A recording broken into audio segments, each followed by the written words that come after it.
Majority Leader.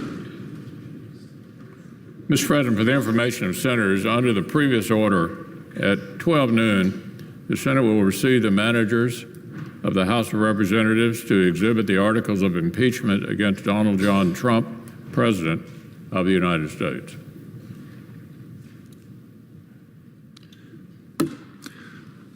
The hour of 12 noon having arrived and a quorum being present, the Sergeant-at-Arms will present the managers on the part of the House of Representatives. Mr. President and members of the Senate, I announce the presence of the managers on the part of the House of Representatives to conduct proceedings on behalf of the House concerning the impeachment of Donald John Trump, President of the United States. Managers on the part of the House will be received and escorted to the well of the Senate.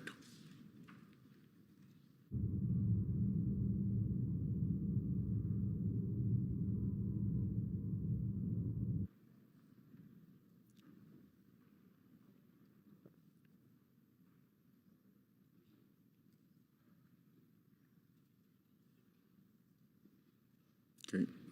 The Sergeant-at-Arms will make the proclamation. Hear ye, hear ye, hear ye.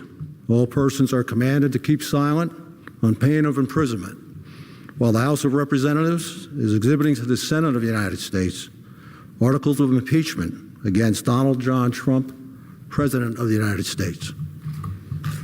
The managers on the part of the House will now proceed.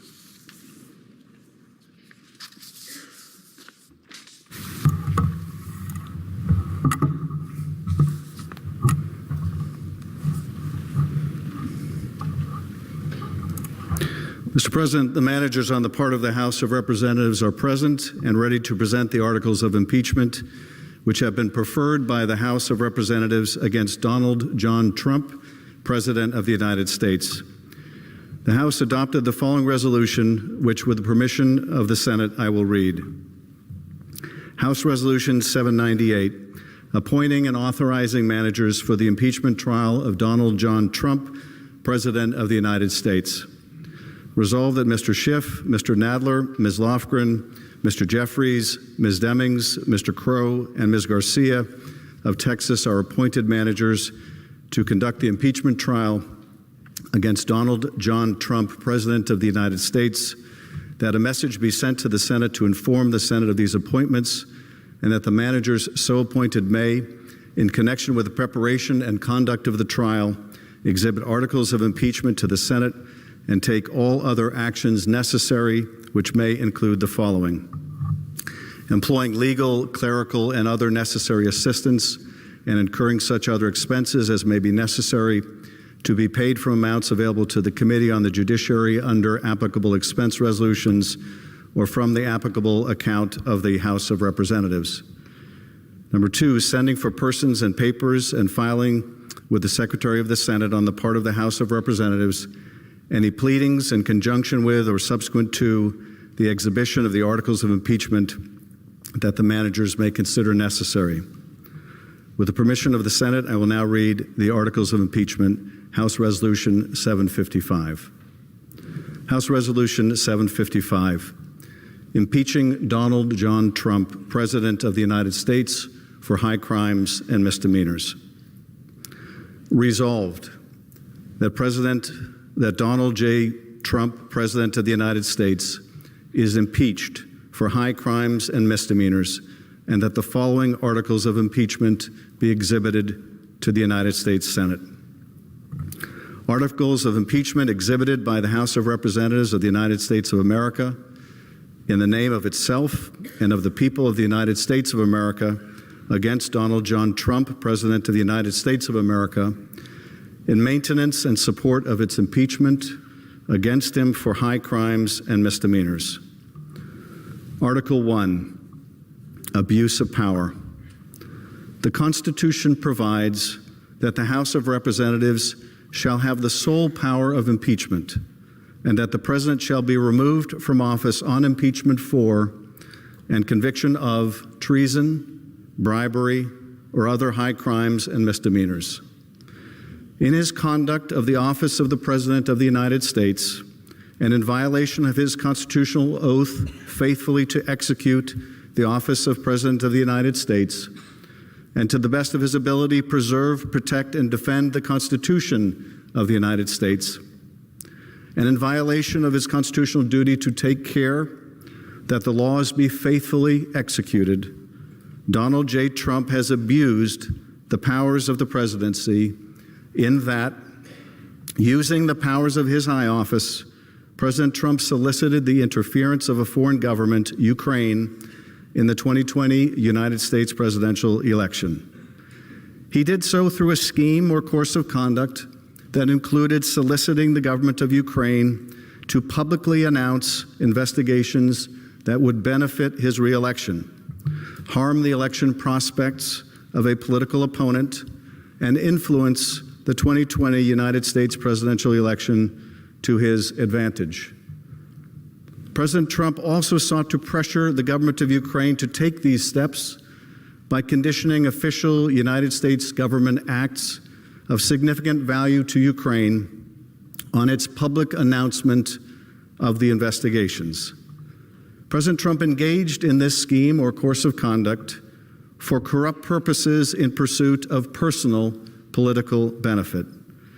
In so doing, President Trump used the powers of the presidency in a manner that compromised the national security of the United States and undermined the integrity of the United States democratic process.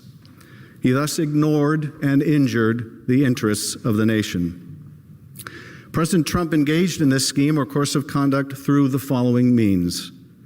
Number one, President Trump, acting both directly and through his agents within and outside the United States government, corruptly solicited the government of Ukraine to publicly announce investigations into a political opponent, former Vice President Joseph R. Biden Jr., and B, a discredited theory promoted by Russia, alleging that Ukraine, rather than Russia, interfered in the 2016 United States presidential election.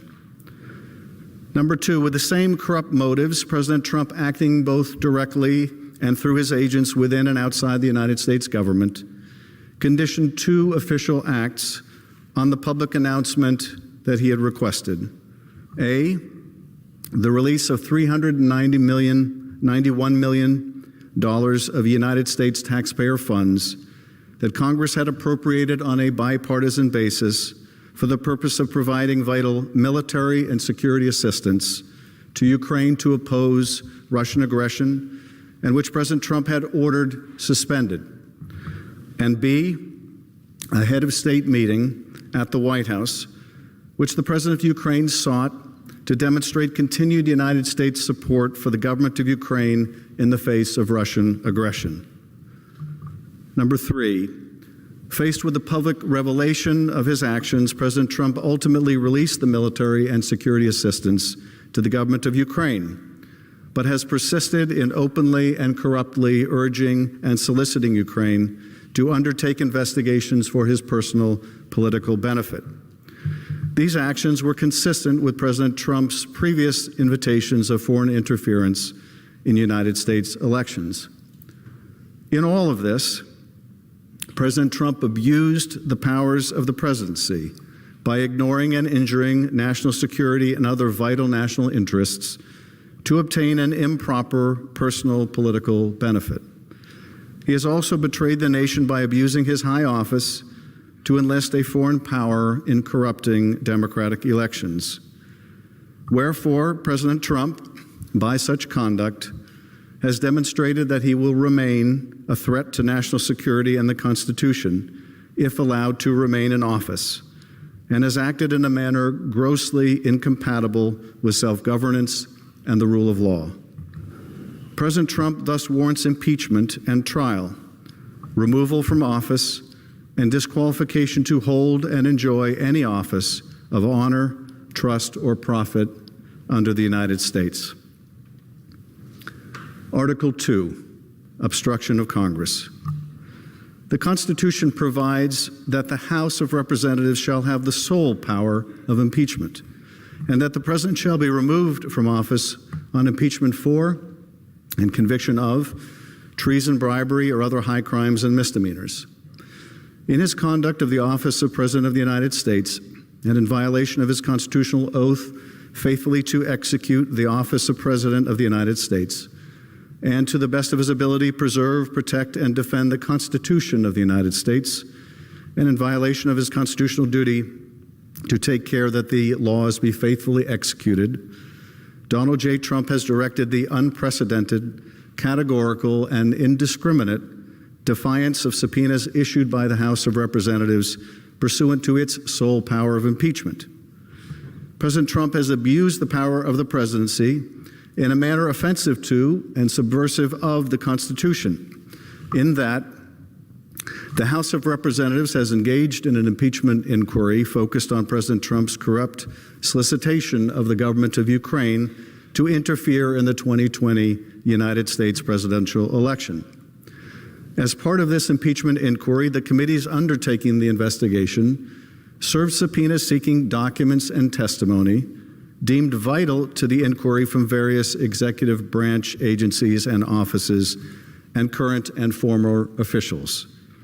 In response, without lawful cause or excuse, President Trump directed executive branch agencies, offices, and officials not to comply with those subpoenas. President Trump thus interposed the powers of the presidency against the lawful subpoenas of the House of Representatives and assumed to himself functions and judgments necessary to exercise the sole power of impeachment vested by the Constitution in the House of Representatives. President Trump abused the powers of his high office through the following means. Number one, directing the White House to defy a lawful subpoena by withholding the production of documents sought therein by the committees. Number two, directing other executive branch agencies and offices to defy lawful subpoenas and withhold the production of documents and records from the committees, in response to which the Department of State, the Office of Management and Budget, Department of Energy, and Department of Defense refused to produce a single document or record. Directing current and former, number three, directing current and former executive branch officials not to cooperate with the committees, in response to which 9 administration officials defied subpoenas for testimony, namely John Michael Mick Mulvaney, Robert B. Blair, John A. Eisenberg, Michael Ellis, Preston Wells Griffith, Russell T. Vaught, Michael Duffy, Brian McCormick, and T. Ulrich Breckbull. These actions were consistent with President Trump's previous efforts to undermine United States government investigations into foreign interference in United States elections. Through these actions, President Trump sought to arrogate to himself the right to determine the propriety, scope, and nature of the impeachment inquiry into his own conduct, as well as the unilateral prerogative to deny any and all information to the House of Representatives in the exercise of its sole power of impeachment. In the history of the Republic, no president has ever ordered the complete defiance of an impeachment inquiry or sought to obstruct and impede so comprehensively the ability of the House of Representatives to investigate high crimes and misdemeanors. This abuse of office served to cover up the president's own repeated misconduct and to seize and control the power of impeachment, and thus to nullify a vital constitutional safeguard vested solely in the House of Representatives. In all of this, President Trump acted in a manner contrary to his trust as president and subversive of constitutional government, to the great prejudice of the cause of law and justice, and to the manifest injury of the people of the United States. Wherefore, President Trump, by such conduct, has demonstrated that he will remain a threat to the Constitution if allowed to remain in office, and has acted in a manner grossly incompatible with self-governance and the rule of law. President Trump thus warrants impeachment and trial, removal from office, and disqualification to hold and enjoy any office of honor, trust, or profit under the United States. Mr. President, that completes the exhibition of the articles of impeachment against Donald John Trump, President of the United States. The managers request that the Senate take order for the trial. The managers now request leave to withdraw. Thank you, Mr. Schiff. The Senate will duly notify the House of Representatives when it is ready to proceed to trial.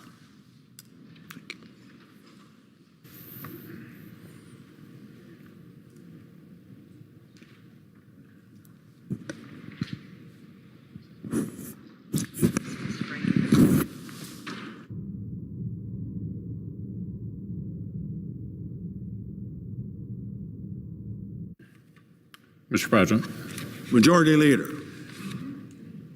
for the information of senators pursuant to yesterday's order, at 2 o'clock today, the Senate will proceed to the consideration of the articles of impeachment. The Chief Justice of the United States will preside over the trial as required in Article 1, Section 3, Clause 6 of the United States Constitution. Also, under the previous order, the presiding officer has been authorized to appoint a committee of 4 senators, 2 upon the recommendation of the Majority Leader and 2 upon the recommendation of the Democratic Leader, to escort the Chief Justice into the Senate chamber.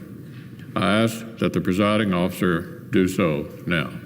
The Chair, pursuant to Order January 15, 2020, on behalf of the Majority Leader and the Democratic Leader, appoints Mr. Blunt of Missouri, Mr. Leahy of Vermont, Mr. Graham of South Carolina, and Mrs. Feinstein of California to escort the Chief Justice of the United States into the Senate chamber. So for the further information of senators, there will be a live quorum call prior to the arrival of the Chief Justice at 2 p.m. today. I ask unanimous consent that the Senate stand in recess subject to the call of the chair. Without objection, the Senate stands in recess subject to the call of the chair.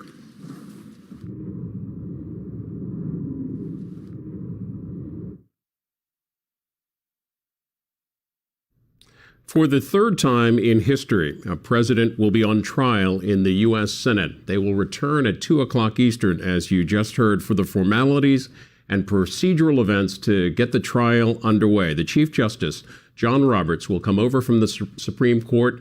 He will be sworn in. He will then swear in the members of the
Once, TV was simply